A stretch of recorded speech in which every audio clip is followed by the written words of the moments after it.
السلام عليكم ورحمة الله وبركاته. تعالوا بقى النهاردة هخزن معاكم الكرنب بطريقتي، الطريقة العادية خالص، يعني مفيهاش اي افتكاسات، يعني والكرنب ما فيهوش حاجة طبعا.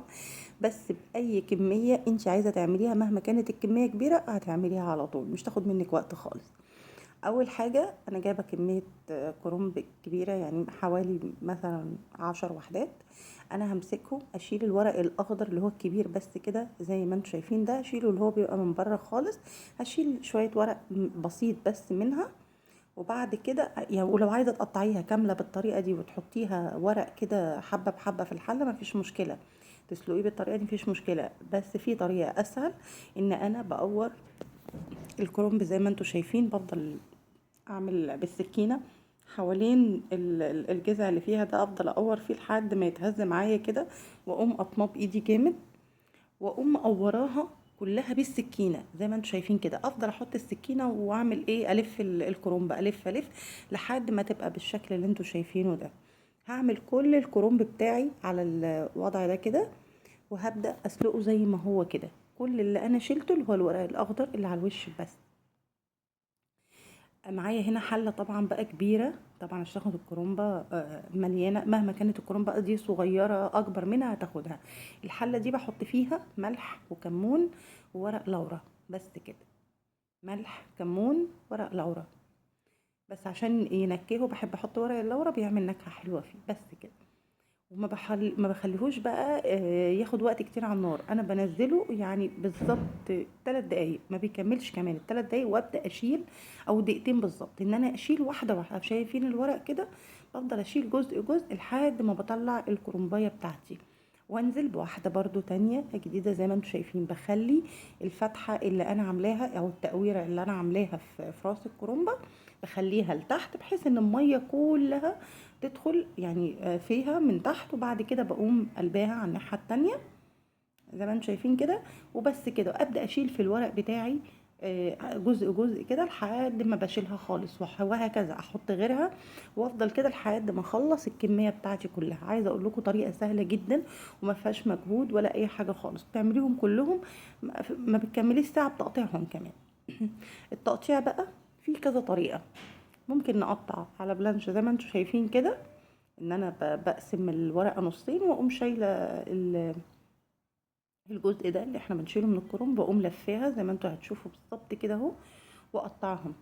عايزه اقول لكم الطريقه دي حلوه ما فيهاش اي مشكله، وبتطلع القطع متساويه برضو، جميله جدا، ما بهدرش منها خالص، ما برميش منها اي حاجه. ان انا مثلا الطرف الاخير ممكن عشان لو انت عايزه تظبطي الورق كله، ان انت بتشيلي الجزء الاخير برضو عشان يبقى كله قد بعضه، بس هو كده جميل برضو والله.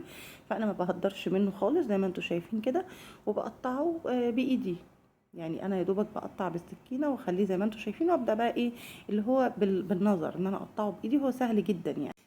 المهم واحنا بنقطع نخلي القطع كلها تكون قد بعضها او متقاربه لبعضها زي ما انتوا شايفين كده. عايزه اقول لكم طريقه سهله جدا، سواء قطعناه على البلانشه سواء قطعناه بايدينا، سهله قوي. تاني حاجه، ممكن انت لو عايزه القطع بالظبط متساويه قد بعضها، لو في زوايد ممكن تحطيهم فوق بعض وتقطعيها، ترسميها يعني تعمليها مستطيله مستطيله يعني قد بعضها. بس هي والله حلو جدا وبيبقى جميل. القطعه دي اصلا متقاربه، وانا زي ما قلت لكم انا ما بهدرش منه حاجه او ما برميش منه حاجه. زي ما انتم شايفين بقى بقطع الروش بتاعتها، او بنقطع الروش اللي هي بتاعت الكرنب كله. ساعات بقطعها كلها مره واحده، وبعد كده ابدا اقطعهم على 3 زي ما انتم شايفين كده، وبايدي بقى. يعني افضل اقطع بايديا مش على البلانشه بالسكينه زي ما انتم شايفين كده. عايزه اقول لكم دي اسهل طريقه انا بحبها او انا بعملها. بعد ما بقطع العروش خالص من الورق كله، ببدا اعملهم زي ما انتم شايفين كده، وارص فيهم. عايزه تعملي على البلانشه بالسكينه برضو على حسب انت ايه راحتك، او انت راحت ايدك في ايه، هتعرفي انهي اللي هيبقى اسهل ليكي.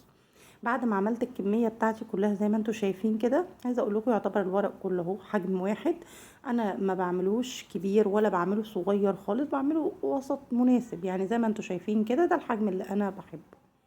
هبدا بعد كده اجيب الاكياس بتاعتي او العلب اللي احنا هنخزن فيها، سواء علب او اكياس مفيش مشكله. اهم حاجه واحنا بنخزن، طالما احنا عاملين كميه كبيره كده، طبعا انت مش عامله كرومبايه فان انت هتسلقيها وتشيليها زي ما هي، لا، دي انت عامله كميه، فلما نيجي نخزنها او نيجي نشيلها في الاكياس او العلب بنحط جزء اخضر وجزء ابيض زي ما انتوا شايفين كده، على حسب الكمية بقى ايه اللي انتوا بتستعملوها او استخدامكم، على حسب استخدامكم يعني. فبتحطي الكمية اللي انت هتشيليها. انا عملت اكياس بالحجم اللي انتوا شايفينه ده، يعتبر كل كيس واخد تقريبا كرومباية صغيرة. وده المنظر، انا الشكل النهائي يعني بعد ما خلصت. انا مقسمة الاكياس زي ما انتوا شايفين اخضر وابيض ازاي، بحيث يبقى ايه انا موفقة كأني عاملة كرومباية صغيرة بالظبط. عايزه اقول لكم الكرنب ده بيتشال سنه او اكتر، 2 كمان، بيبقى زي ما هو. اهم حاجه اما تطلعوه من الفريزر تطلعوه يفك خالص براحته، وتقدروا تستخدموا فيه كانكم لسه عاملينه